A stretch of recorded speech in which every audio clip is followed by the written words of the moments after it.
달 정유라 씨가 최 씨를 대신해 빌딩 매각에 관여했고 이 매각 자금 일부를 은닉한 것으로 보고 수사 중이잖아요. 그런데 그렇습니다. 이 수사 과정에서 정유라 씨 측에서는 인권에 대한 문제를 좀 제기하는 쪽으로 이어졌어요. 그렇습니다. 그렇게 지금 주장을 하고 있습니다. 예. 이거는 뭐 정유라 씨 측 주장이니까요. 예. 뭐 검찰 주장은 또 다릅니다. 그래서 일단 소개를 해드리면 23일 날 사실은 처음에 인터뷰를 할 때 정유라 씨는 뭐라고 얘기를 했냐면 본인이 난소 제거 수술을 했다. 예. 그랬더니 검찰이 이제 우리는 적법하게 압수수색을 했다. 이러니까 한 번 더 인터뷰를 하면서 무슨 얘기를 했냐면요. 23일 날 셋째를 출산을 했고 이 과정에서 난소 제거 수술을 해서 병원에 입원을 했는데 옷도 제대로 입지 않은 상태에서 검사와 수사관 2명이 입원실로 찾아왔다. 네. 그게 인권 유린이라고 주장을 하고 있고요.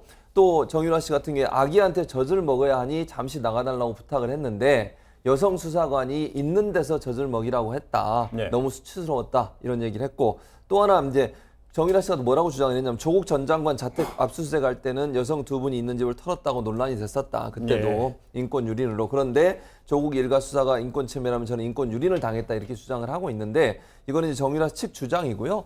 지금 현재 정유라 측을 정준길 변호사가 돕고 있다 이렇게 표현을 했어요. 아마 변호사로 선임돼서 일을 하고 있지 않나 하는 예상이 되는데요. 정준길 변호사에게 울면서 전화해서 도움을 요청했다까지 얘기를 했습니다. 이 과정에서 정유라 씨가 결혼을 했고 또 셋째 아이를 출산했다는 내용도 또 알려지게 된 거예요. 예, 그러니까 처음에 정유라 씨 측에서는 난소 제거 수술 얘기를 했다가 검찰 측에서 아니다, 우리는 동의받아서 들어간 거다 입장을 내자 사실 23일 셋째를 출산했고 난소 제거 수술도 동시에 있었다 지금 이렇게 얘기를 하고 있어요. 근데 최순실 씨가 그 신모 씨와의 관계에서 2015년에 아들을 출산했다는 거는 이미 익히 알고 있는 네. 사실인데 이번에 또 셋째 아이를 출산했다는 게 이번에 밝혀지게 됐어요. 근데 저는 정유라 씨 측에서 저런 거를 자꾸 이렇게 얘기를 하는 게 두 가지 노림수가 있다고 보는데 네. 의도가 있다고 보는데요. 네, 의도요. 하나는 어떤 그 여론전에 호소를 한다. 이렇게 강압 수사를 당했다. 임산부다.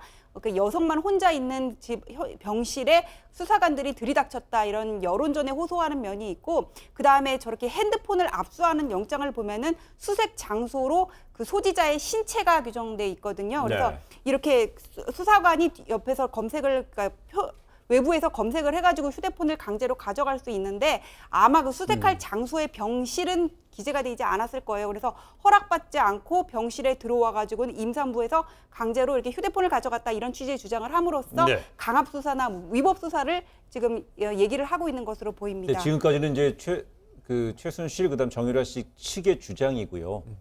근데 이제 일부 보도에서는 정유라 씨가 셋째를 출산한 사실을 최순실 씨는 모르고 있었다 이런 얘기도. 그런 보도가 있었습니다. 이게 26일 날 뭐 언론에서 보도를 했는데 지금은 사실 그 부분이 삭제돼 있긴 합니다. 예. 왜냐하면 그 정준길 변호사가 이제 우리 제작진하고 인터뷰를 하고 통화를 했는데 그 내용에서 이 부분은 삭제하라고 요청을 했고 삭제됐다고 얘기했는데 예. 처음에 인터뷰의 내용은 그게 있어요. 셋째를 출자한 사실을 어머니 최순실 씨도 아직 모른다 이렇게 예. 인터뷰한 내용이 있는데 정준길 변호사가 우리 제작진과 통화해서 그렇게 얘기를 했습니다. 그건 아닌 것 같고 아마 정유라 씨가 엄마한테 혹시 누가 될까 싶어서 얘기했는데도 이제 안 한 것으로 이렇게 인터뷰를 한 것 같다. 그래서 예. 지금은 수정해서 그 내용은 빠져 있다 이렇게 밝혔는데 실제로 그 기사에서 그 부분은 지금 삭제된 상태입니다.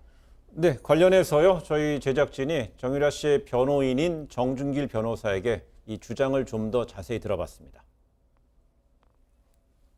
4시에 거기 가가지고 들어오라고 하지도 않았는데도 문이 열렸으면 기아로 들어가가지고 변호사가 있는지 명백히 알고 있음에도 불구하고 바로 유라 씨한테 달라고 했다는 거죠. 뭐 그리 대단한 죄를 지었다고 하루에 검찰이 와가지고 2번이나 영장을 자기네들 말대로 그러면 추가 영장까지 받아가지고 환자로 지금 뭐냐면 개복 수술을 해가지고 배가 아픈 사람을 수술에 후유증이 있고 애까지 안고 있어서 애 젖 먹이려고 하는 애한테 가가지고 핸드폰 달라 이렇게 얘기를 한 게 그게 인권 침해적인 상황이 아니라고 봅니까?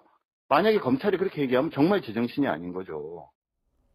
근데 이런 어떤 정유라 씨 측의 주장에 대해서 검찰에서는 또 적법한 절차를 거쳤다 이렇게 얘기를 하고 있습니다. 그렇습니다. 검찰 관계자는 뭐라고 얘기를 하고 있냐면요. 사전에 고지했다는 거예요. 지금 예. 이제 정준길 변호사의 입장을 들어보면 사전 고지도 없이 들어왔다 얘기를 하고 있는데 남편에게 사전에 고지를 했다 압수수색에 대해서. 그리고 압수수색 과정에서도 정 씨가 옷을 갈아입고 문을 열어준 다음에 여성 수사관이 참여한 가운데 압수수색을 진행했다라고 밝히고 있고요. 예. 또한 이제 검찰은 뭐라고 얘기하냐면 정 씨의 입원과 병실 확인은 법원에서 추가 영장을 발부받아 확인을 했고 당시 변호인이 참여한 가운데 휴대전화를 압수했다. 그러니까 네. 변호인이 없는 상태에서 했다는 것도 검찰은 아니라고 지금 주장을 하고 있습니다. 변호인 입회하에서 했다라고 지금 주장을 하고 있는 상황입니다. 근데 병원에 CCTV 다 있으니까는 그거는 조사를 해보면은 금방 어느 쪽이 말이 맞는지는 나올 수 있을 거라고 보여집니다. 근데 그 부분에 있어서는 뭐 검찰에서도요 수사를 하면 나올 상황인 것 같습니다. 예, 맞습니다.